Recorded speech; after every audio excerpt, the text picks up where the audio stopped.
With 2 months left in the year, the city of Columbus has already tied the homicide record. How does the Columbus crime rate compare to other major cities?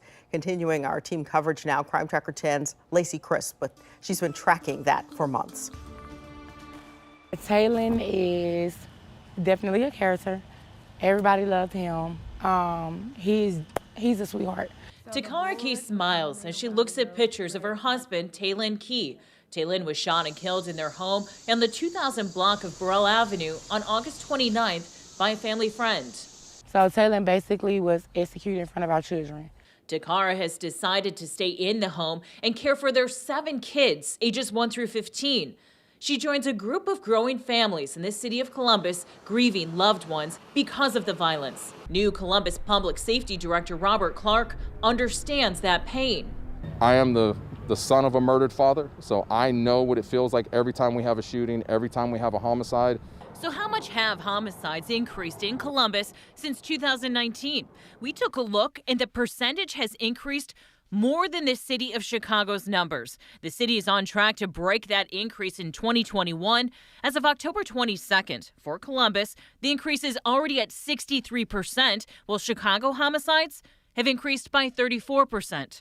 When we look at the homicide data for Chicago by population per 100,000, it shows Chicago peaked in 2020, and the numbers have slowly gone down. In Columbus, with last year's record now broken, the numbers could still head up. The same holds true for other cities with similar populations to Columbus. What do you think about Columbus's homicide rate jumping far quicker than Chicago's? Well, I mean, I'd love to look at your statistics, but I mean, there are lots of different statistics. I just saw something the other day that had Columbus as the safest big city in the state. So there's lots of different ways to look at data. This is the issue. One homicide is too many.